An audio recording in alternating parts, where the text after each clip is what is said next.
So for this chapter, this is week 5 of CNS 2003.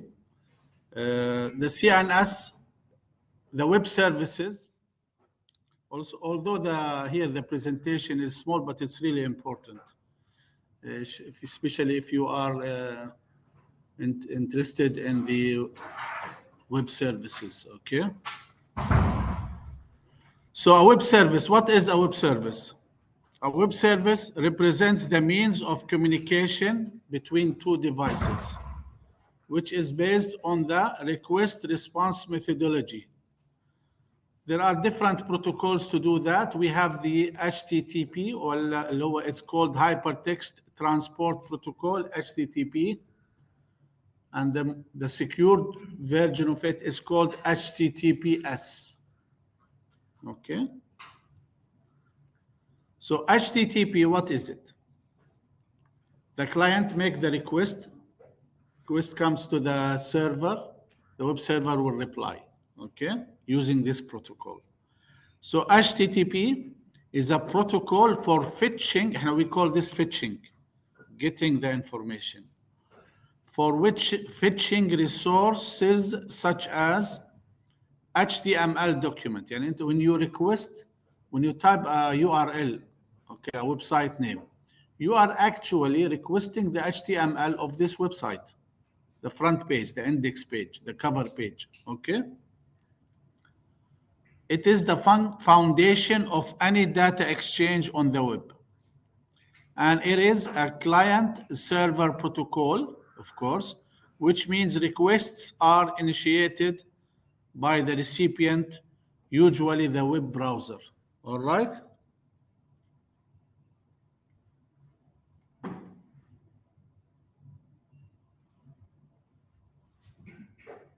And from your client, the client is opening the web browser, for example, Chrome or Edge, Firefox, Mozilla, then they type the URL. They are sending a request or fetching for a website, HTML code, all right?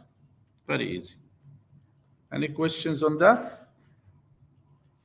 Okay. Type, what is the IIS? IIS is Microsoft's web server, okay? And it is efficient and reliable for managing. It provides a reliable, manageable, and scalable web applications, okay? And it supports, the nice thing about it, it is very powerful. It supports HTTP, HTTPS, FTP, FTPS, SMTP, NTP, and more, okay, for the client-server communication, okay. For dynamic content on the server side, Microsoft has developed scripting technology called active server pages, okay, on a server, ASP.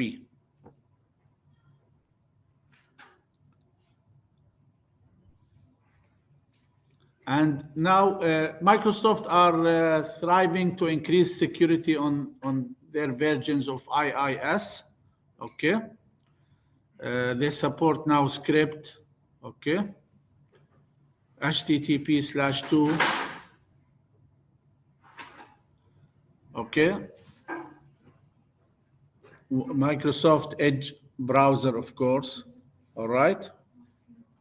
Microsoft Edge, by the way, it was introduced only a few years ago with Windows 10, if you remember. Okay.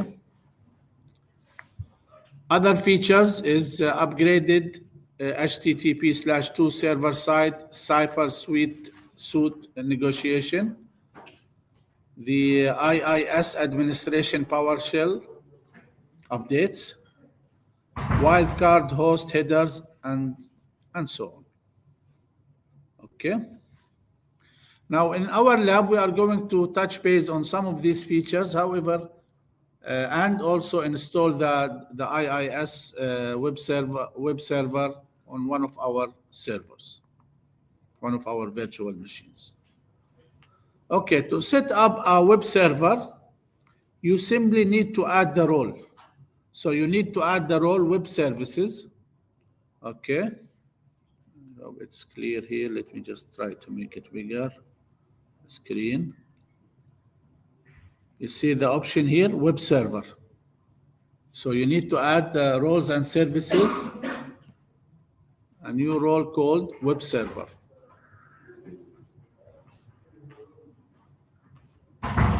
Okay.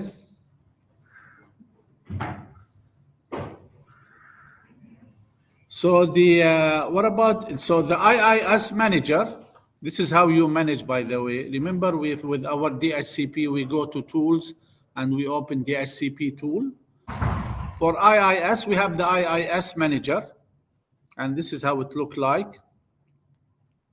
It is a console that we open it to manage the web server in our Windows server. Okay. You can access it from the server manager or from the Windows administrative tools. Okay. Or you can run it by typing a command called inetmgr on the command prompt. So there are different ways to access it, and we will show you how to access it in the lab. Okay. Any questions?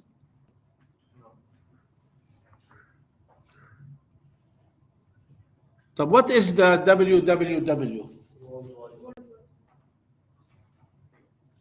All right. So what is worldwide? What is www? It is a service. It is an internet service. You access it through HTTP or HTTPS protocol. Okay. And what does it contain? Contains websites, right? Electronic pages or electronic documents compiled or using HTML or some other languages. Okay. Any questions for this chapter?